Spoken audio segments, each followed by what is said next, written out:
잘 지냈어요 모두 보고 싶었어 우리도 어쩜 이렇게 시간이 안 가는지 정말 버스 안에서 going 이불 속에서 going은 언제나 너에게 going. Assalamualaikum warahmatullahi wabarakatuh.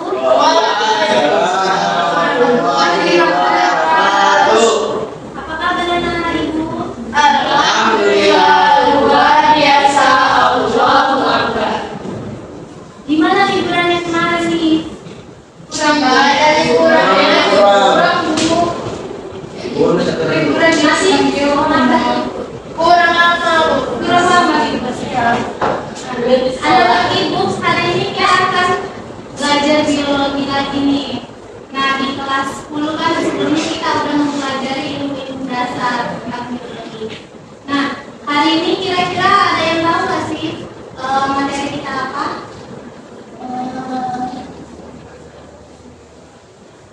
Ya bu. Ya Bunda? Tentang sel bu. Iya benar sekali. Hari ini kita akan mempelajari mengenai sel. Nah sebelum kita memulai pelajaran hari ini, biar anak-anak ibu juga makin semangat, kita isi breathing dulu. Berdiri semuanya.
Ibu mau tanya ke kalian. Nah, kalian tahu nggak ini apa?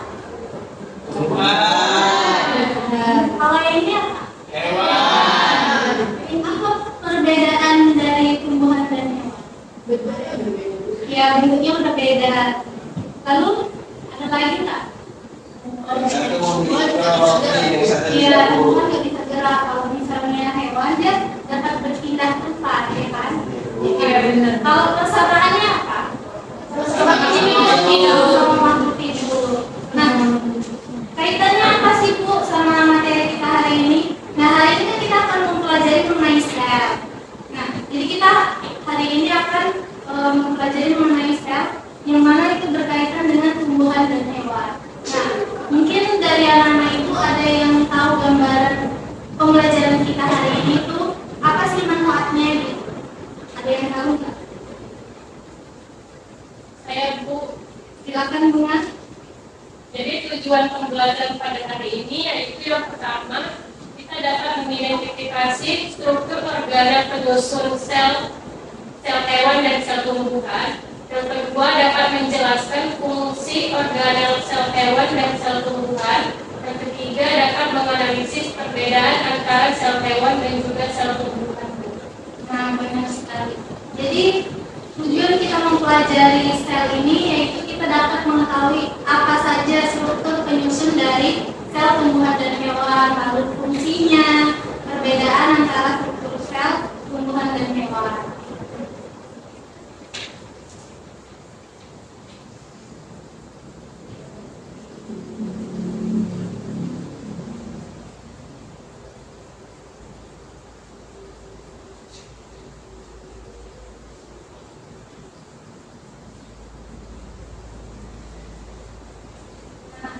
Ada anak-anak ibu yang tahu apa sih itu sel? Silakan Randy. Jadi kalau sel yang saya tahu itu adalah bagian unit terkecil yang dimiliki semua makhluk hidup, Termasuk tumbuhan dan hewan. Nah, jadi benar yang dikatakan lagi bahwa sel adalah unit struktural terkecil pada makhluk hidup yang biasanya juga terdapat pada sel tumbuhan, hewan maupun manusia. Nah, ada pula komponen penyusun dari sel itu, komponen kimiawinya. Yang pertama ada karbohidrat, lalu ada lemak, protein, asam nukleat, air, vitamin, dan juga mineral. Nah, struktur organel sel ini terdiri dari yang pertama yaitu membran sel. Nah, membran sel ini berfungsi sebagai pelindung sel dari pengatur keluar masuknya zat dari dan ke dalam sel. Nah, lalu selanjutnya ada nukleus. Nah, nukleus ini biasanya berbentuk oval atau bulat yang berada di tengah-tengah sel. Nah, ibu bisa lihat di gambarnya, itu kan yang di tengahnya ada tuh bulatan warna kuning. Nah, itulah yang disebut dengan inti sel atau nukleus. Lalu selanjutnya ada retikulum endoplasma. Nah, biasanya dia ini berfungsi sebagai penyusun dan menyalurkan zat-zat ke dalam sel, atau biasa juga disebut sebagai alat transportasi zat-zat dalam sel. Lalu selanjutnya ada ribosom. Nah, ribosom ini berbentuk butiran-butiran bulat yang melekat sepanjang retikulum endoplasma yang berfungsi sebagai tempat untuk sintesis protein. Lalu selanjutnya ada badan Golgi. Nah, badan Golgi ini berfungsi sebagai alat pengeluaran sekresi protein dan lendir, maka disebut sebagai organel sekresi. Lalu selanjutnya ada mitokondria. Nah, di dalam mitokondria ini berlangsunglah proses respirasi. Nah, proses respirasi itu proses apa? Pernapasan. Lalu selanjutnya ada lisosom. Nah, lisosom ini berfungsi sebagai untuk mencerna bagian-bagian sel yang rusak atau zat asing yang masuk ke dalam sel. Nah, jadi kalau misalnya anak-anak ibu terkadang terluka, nah itu si lisosom inilah yang berfungsi untuk ini mengembalikan sel-sel yang rusak tadi. Lalu selanjutnya ada vakuola. Nah, vakuola ini berfungsi untuk sebagai tempat penyimpanan zat. Lalu ada plastida. Nah, plastida ini merupakan badan bermembran yang mengandung membran tertentu. Plastida ini memiliki fungsi fotosintesis. Nah, kalau berfungsi sebagai untuk fotosintesis berarti sel plastida ini hanya terdapat pada tumbuhan. Lalu selanjutnya ada sentrosom. Nah, sentrosom ini berbentuk bintang biasanya yang berfungsi sebagai pembelahan sel mitosis maupun meiosis. Nah, ini biasanya nanti kalian pelajari waktu kalian membahas mengenai reproduksi ataupun pembelahan sel. Nah, lalu selanjutnya perbedaan sel hewan dengan sel tumbuhan itu dapat dilihat di tabel ini. Nanti akan ibu kirim ke kalian materinya supaya kalian bisa mempelajarinya lagi. Oke. membagikan kalian menjadi 4 kelompok untuk nantinya mempresentasikan beberapa permasalahan atau soal yang diberikan. Jadi di sini Ibu membagikan LKPD kepada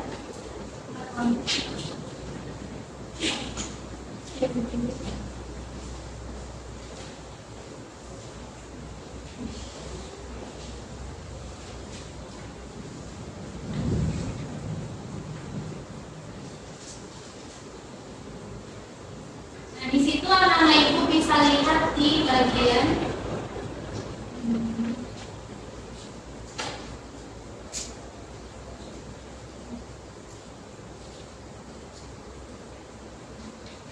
yang pertama yaitu stimulus. Di situ ada link YouTube yang Ibu berikan. Nah, itu bisa diakses. Jadi Ibu memperbolehkan kalian untuk membuka handphone tapi untuk melihat video itu.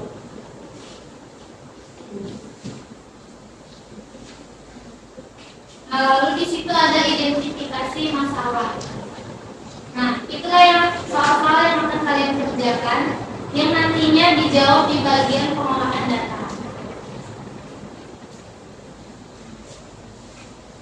Jadi Ibu akan memberikan kalian waktu 5 menit untuk mendiskusikan bersama-sama.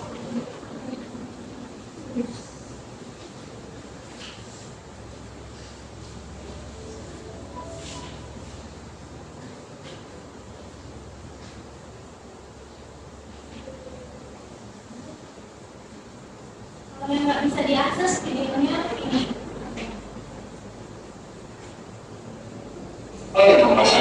Yang ketiga sistem itu karena sudah memperkuat memiliki segala penyakit yang berbeda. Tapi ternyata lain bisa juga malah ditambahin kita. Coba sih.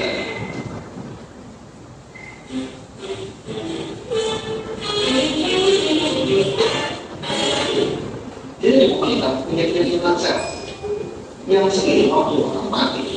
Dia menunggu alasan itu yang ditugasi untuk beresin stabilisasi. Setelah itu satu juga misalnya isinya buat kita tapi dulu masalah kena penyakit ya tidak ada masalah lain. Tapi masalahnya karena ada satu error. Jadi masalah imun malah kita salah sehat atau bisa juga ada satu imun yang salah. Kita hidup teman. Nah kondisi kayak gini disebut autoimun. Ada macam-macam. Ada orang yang kimia yang bisa. Ada yang itu sudah capek, tubuh bukan bahkan sampai mengancam nyawa.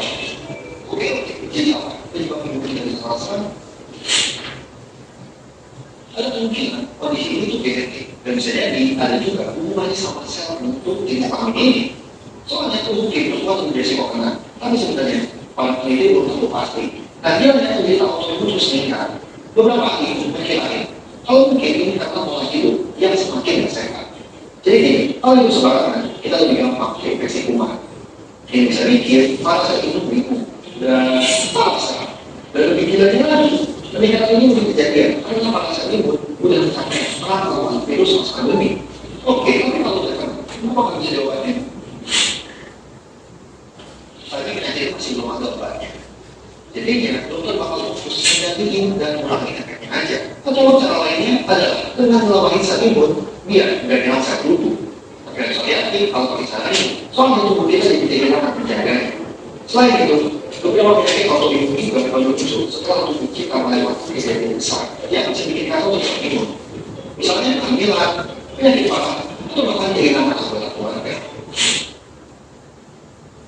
Tapi sebenarnya penderita autoimun masih bisa berkegiatan kayak biasa, tapi harus sangat hati-hati. Soalnya karena pemicu sedikit aja penyakit bisa kambuh. Pemicunya macam-macam, mulai dari makanan, stres, bahkan sinar matahari, sampai sekarang pada ilmuwan masih dari cara dia bisa bikin kita autoimun sembuh total. Salah satu idenya adalah dengan bikin saat ini bisa dibandingin dan melakukan yang kita.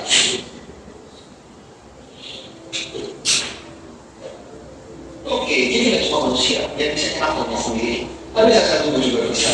Ini harusnya jadi pengingat yang kita menjaga tubuh dengan baik, jangan malah menyusahkan mereka. Ini biasa. Terima kasih. Nah ini untuk tambahan informasi untuk anak-anak itu bahwa penting sekali ternyata kita menjaga sistem autoimun kita, karena itu akan berpengaruh juga ke sel-sel yang ada di dalam tubuh kita. Oke, bisa dilanjut mengerjakan seperti ini.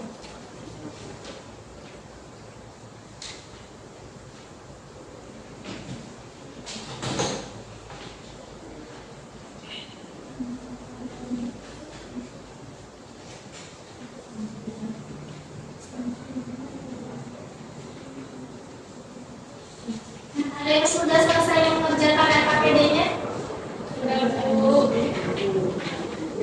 Untuk kelompok 4 bisa mulai mempresentasikan hasil diskusinya.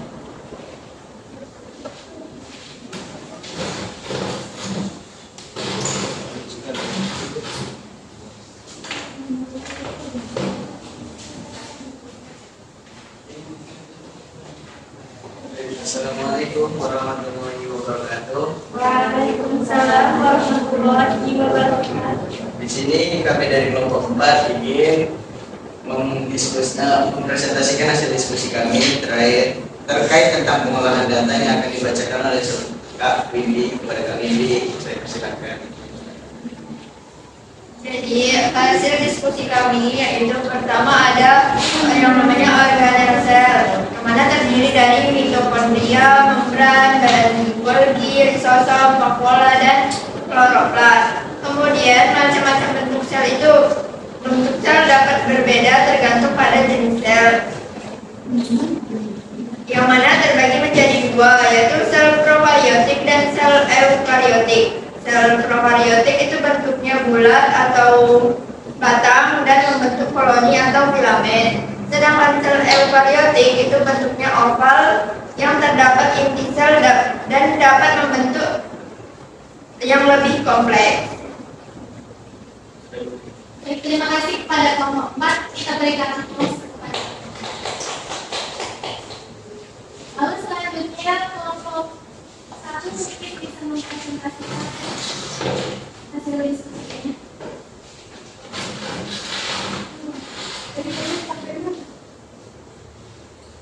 Tadi sebelumnya kelompok 4 itu membahas mengenai bentuk dan juga organel yang ada dalam sel. Nah, mungkin kalian bisa menjawab soal yang berikutnya.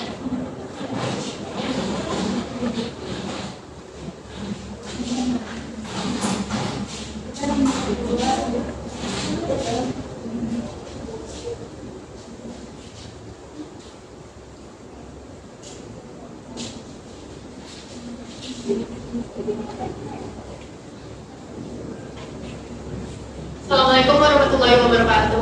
Waalaikumsalam warahmatullahi wabarakatuh. Kami dari kelompok 1 di sini akan menjawab pertanyaan dari nomor 2 dan 3, yaitu bagaimana sel dapat membentuk sitoplasma baru dan menghasilkan energi untuk keperluan tubuh. Nah, jawabannya itu adalah sel dapat membentuk sitoplasma baru melalui proses pembelahan sel, di mana seluruh komponen sel termasuk sitoplasma diduplikasi dan dibagi menjadi 2 sel anak.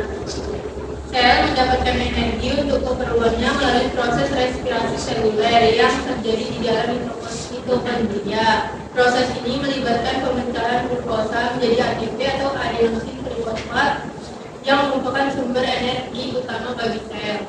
Selanjutnya pertanyaan ketiga akan dijawab oleh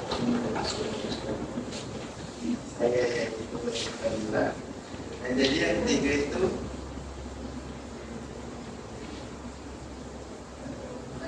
jadi soal nomor 3 itu bagaimanakah proses penemuan sel pertama kali oleh Robert Koch. Jadi penemuan sel oleh Robert Koch yang pertama kali yang menemukan sel pada tahun 1665, Koch menggunakan mikroskop sederhana untuk mengamati irisan tipis gabus dan melihat struktur berongga yang mirip dengan sel-sel kecil yang kemudian ia sebut sel, dari kata Latin cellula yang berarti ruang kecil. Penemuan ini menjadi dasar dan konsep perkembangan teori sel dan mikroskopi, artinya kecil ya teman. Soal nomor 4 akan disampaikan oleh saudara Fida. soal nomor 4, dan jelaskan komponen kimiawi penyusun sel. Komponen dari penyusun sel itu yang pertama ada air, berfungsi sebagai pelarut dan medium untuk reaksi kimia.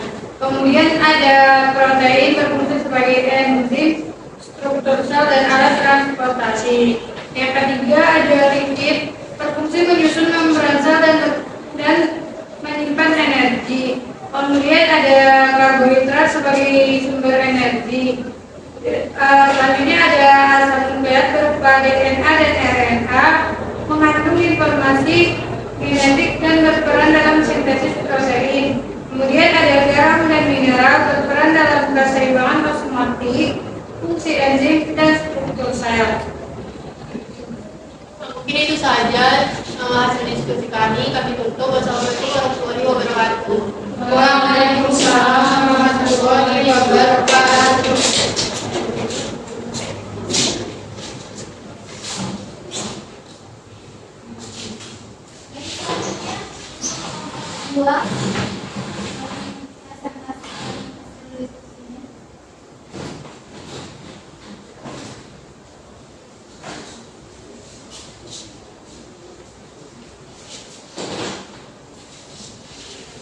Dari kelompok 2 ini menjawab pertanyaan nomor 5, yaitu mengapa sel disebut unit struktural dan fungsional terkecil makhluk hidup.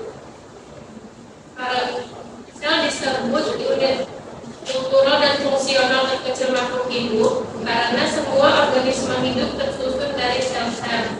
Sel adalah unit yang dapat menjalankan semua fungsi kehidupan, termasuk metabolisme, pertumbuhan, respon terhadap rangsangan, dan juga reproduksi. Baik, terima kasih kepada kelompok 2, kita beri aplaus. Nah, baik. Karena dari kalian semua juga Ibu lihat sudah mampu memaparkan komponen-komponen atau struktural atau organel yang terdapat dalam sel. Di pembelajaran kita hari ini, adakah yang bisa memberikan kesimpulan? Silakan kepada Ibu hari ini. Jadi pada pembelajaran kali ini saya sudah mencoba bahwa ternyata sel itu merupakan unit fungsional terkecil dari makhluk hidup.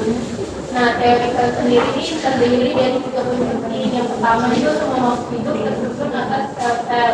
Kemudian sel merupakan unit dasar struktur, fungsi, dan fisiologi dalam tubuh makhluk hidup. Yang ketiga, sel-sel hidup berasal dari sel-sel yang telah ada sebelumnya.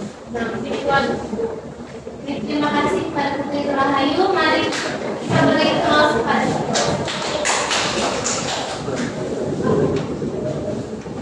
Jadi berakhirlah pembelajaran kita pada hari ini. Ibu ucapkan terima kasih atas partisipasinya dan mohon maaf apabila ada salah kata. Ibu akhiri. Wassalamualaikum warahmatullahi wabarakatuh. Waalaikumsalam warahmatullahi wabarakatuh.